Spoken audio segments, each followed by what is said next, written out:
뭐 저는 비상계엄 발표하자마자 바로 피와 땀으로 이 만든 민주주의 후퇴는 있어서는 안 된다고 하고 계엄 해제 바로 해야 된다고 저는 성명을 냈었는데, 아무리 대통령이 이게 상황이 어렵고 여러 가지 어떤 나름대로의 판단은 있었다 하더라도 국가 전체의 상황이나 또 대한민국의 그동안의 역사를 고려할 때 비상계엄이라고 하는 그런 수단을 이용하는 것은 적절치도 않을 뿐 아니라 자칫 굉장히 큰 이 혼란과 위험을 자초할 수 있는 일이기 때문에 그건 적절치 않았고, 그 바로 해제된 것이 다행이라고 생각합니다.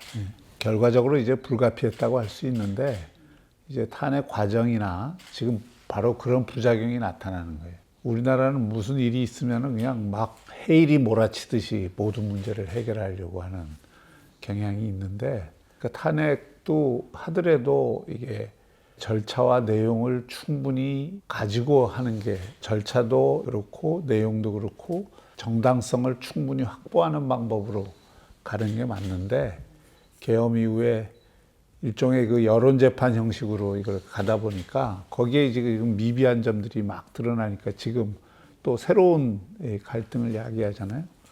저는 뭐 탄핵 자체는 불가피했을 수 있는데, 탄핵을 하는 과정은 굉장히 성급했다는 생각을 하고 있어요. 그러니까 제대로 된 조사도 없이 그냥 탄핵을 하는데 급급해서, 그러다 보니까 탄핵 소추안도 지금 엉망진창이 돼버린 거 아니에요. 저는 이제 이런 충격적인 사태 이후에 대한민국이 얼마나 회복력이 있는 사회인지, 또 회복력이 높은 국가인지를 보여주는 방법은 듀 프로세스를 잘 밟는 거라고 생각합니다. 적법 절차, 적정 절차를 잘 밟는 게 제일 중요한데, 이 점에 있어서 이제 소위 그 전국의 주도권을 잡고 있는 민주당이 과거 계엄 이전에도 그랬지만 여기도 또 권력의 남용 현상들이 벌어지는 거예요. 그래서 이게 듀 프로세스를 지키지 않으니까 자꾸 이 문제가 생기는 거거든요. 근데 이제 탄핵 소추안도 처음부터 이걸 프레임을 걸어서 내란 수계, 내란으로 전부 몰아가서 이 탄핵도 그래서 성급하게 하게 만든 거고 다 그런 거잖아요. 그러니까 그것은 법률 기술적으로 뭐 어떤가를 따지기 전에 정치적 정당성의 차원에서 그 내용을 빼버리는 거는 굉장히 그 정당성을 스스로 잃어버리는 행동이죠. 그러니까 뭐 법률 기술적으로는 그건 헌법재판관이 소에서 판단을 할 일이지만, 내란죄를 빼고 내란 행위만 심사할 수 있는지 없는지 저는 그건 잘 모르겠어요. 근데 탄핵 소추안의 핵심 내용은 사실은 내란죄거든. 내란죄가 내용이 되는데 그걸 드러내고 단순히 뭐 계엄이 적법했냐 그것만 갖고 하겠다는 거는 결국 이 탄핵이나 이런 것들을 민주당이 생각하는 정치 게임 속에 이걸 집어넣겠다는 얘기고, 결국 시간 전쟁을 하겠다는 얘기거든요. 무조건 빨리 해서 대선 빨리 치르고 이재명 대표의 법률적 위험을 회피하겠다는 그런 이 차원의 것이 국민들 눈에도 보이니까 이게 여론이 지형이 바뀌고 있잖아요. 그런 점들은 분명히 지적을 할 수 있죠. 대중심리라는 거는 굉장히 묘해요. 그래서 이 사회심리, 저는 뭐 사회학을 한 사람이긴 한데, 사회심리적으로 볼 때 국민들이 뭐 여러 성향을 갖는 국민들이 있지만 어떤 큰 흐름을 만드는 데 있어서는 무엇을 우선적으로 생각하느냐를 좀 봐야 됩니다.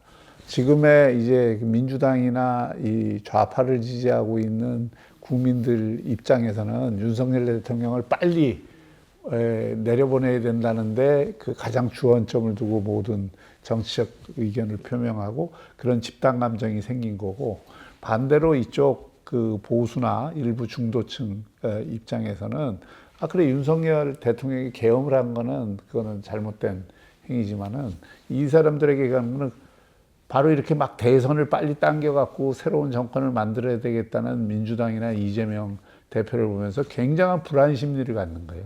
또 두려움을 갖는 거고. 이게 과거 경험해봤잖아요. 박근혜 대통령 탄핵 이후에 들어서 문재인 정부가 얼마나 보수나 중도 쪽에서 볼 때에는 온갖 정책들이 제대로 구현이 안 되고 나라가 그것 때문에 얼마나 흔들렸는지를 경험한 입장에서 보면 문재인 대통령보다 이재명 대표가 더하면 더했지 덜하다고 생각을 안 하거든. 그러니까 그거에 대한 불안과 두려움이 사실은 그 윤석열 대통령의 계엄이라는 행위에 대한 판단보다도 더 큰 무게로 집단 감정을 만들어 내는 거죠. 노무현 대통령 탄핵을 안 해야 될 걸 탄핵을 해갖고 역풍을 맞은 케이스고, 그때도 레거시 미디어들이 2박 3일 동안 그 탄핵의 부당함을 방송을 24시간 계속 그걸 하니까 여론이 그때 완전히 90대 10이었잖아요. 처음에. 나중에 그게 총선 과정에서 조금 보고는 됐지만. 그리고 2016년 탄핵도 마찬가지. 그때도 레거시 미디어가 압도적인 영향력을 행사했기 때문에 막 이게 몰아가니까 박근혜 대통령 지지율이 4%까지 떨어지고, 그러면서 이제 정권이 쓸려간 거잖아요. 근데 그런 거하고 다르게 이번에는 레거시 미디어들은 비슷한 입장을 다 취했는데도 미디어 환경이 달라진 거예요. 유튜브나 SNS나 개인 미디어들이 발전을 하면서 사람들이 자기가 주로 취향을 갖는 걸 주로 보게 되고, 그게 알고리즘이 더 강화시켜내고, 그러면서 이게 집단 감정이라는 게 레거시 미디어에 의해서 생기는 게 아니고, 그런 어떤 새로운 뉴미디어라고 해야 되나, 아니면 하여튼 SNS 개인 미디어라고 해야 되나, 하여튼 그런 것들이 차지하는 비중과 영향력이 엄청나게 커졌어요. 이 부분이 과거와 상당히 좀 다른 점이고, 그래서 이게 과거 두 번의 탄핵 이후의 상황과 지금의 상황은 상당히 좀 그 다른 면을 보여주고 있다, 이렇게 생각합니다.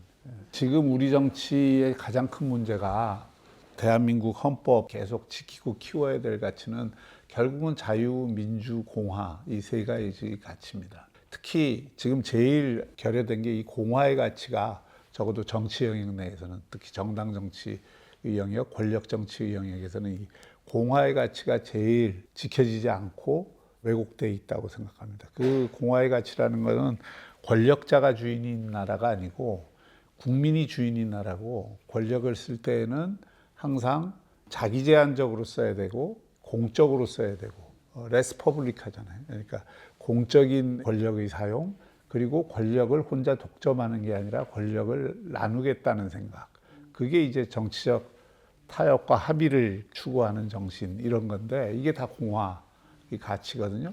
근데 우리는 권력자들이 권력을 잡으면 그게 여당이든 야당이든 자기 물건으로 생각해요, 권력을. 그러니까 이게 권력 남용의 문제가 항상 나오게 되는 거고, 그게 법적인 남용이냐 아니냐를 따지기 전에 정치적으로 권력이 독점될 뿐만이 아니라 남용되는 구조를 만들어요. 근데 이거는 여나 야나 똑같아요. 특히 야당이 이 사태 이전에 탄핵을 28번 하고, 이 모든 게 이 민주당의 민주주의가 없다 그러잖아요. 이렇게. 그리고 또 대통령제니까 대통령제에서 대통령이 또 이쪽에서는 절대적인 지배권을 행사하려고 그러고, 그러다 보니까 이 양극단적인 권력이 충돌을 하는 구조를 만든 거거든요.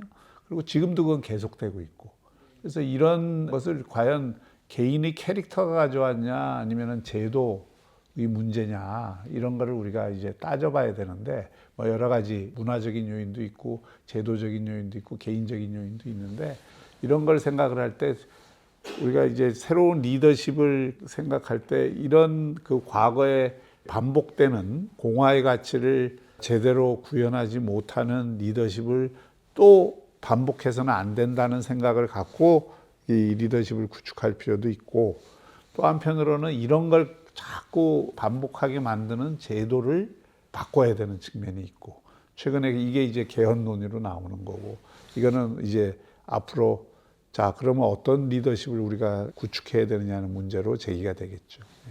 정치는 기본적으로 의사를 결정하는 거고, 권력은 그 결정된 의사를 집행을 하는 힘입니다. 그런데 이제 의사를 결정한다는 건 공동체, 국가 공동체든 국가든 이런 어떤 한 나라가 그 국민들을 주인 삼아 어디로 가야 되느냐 하는 거에 대한 의사를 결정하는 건데, 지금 아쉽게도 여든 야든 대한민국이 어디로 가야 되느냐에 대한 담론을 찾아보기가 어려워요. 그러니까 전부 지금까지 주어진 상황 속에서 그걸 개선하기 위해서 뭐 이런 정책 저런 정책을 얘기하지만 그 정책들이 다 어떤 면에서는 본질적이기보다는 지역적인 것들이 많고 또 전반적인 방향과 비전 속에서 이 정책들을 배치하고 그 정책을 만들고 집행하기 위해서 의사결정을 하는 이런 구조가 아니고 그냥 여든 야든 지지를 더 받기 위해서 그리고 다음 선거에서 이기기 위한 그런 것들로 지금 정당들이 정책들을 만들고 쓰고 이러지 진짜 큰 방향에서 대한민국이 어디로 가야 되느냐에 대한 고민 속에 나온 정책들을 찾기가 사실 쉽지가 않아요. 차라리 그건 행정부는 어쨌든 나라를 운영하는 입장에서 그런 거를 어느 정도는 뭐 제기도 하고 하기도 하는데 여야 정당이 그런 어떤 비전과 담론 그리고 그와 연관된 정책 생산 기능을 거의 못하기 때문에 사실 그런 지금 정치 위기 저는 한 굉장히 중요한 측면이라고 봅니다.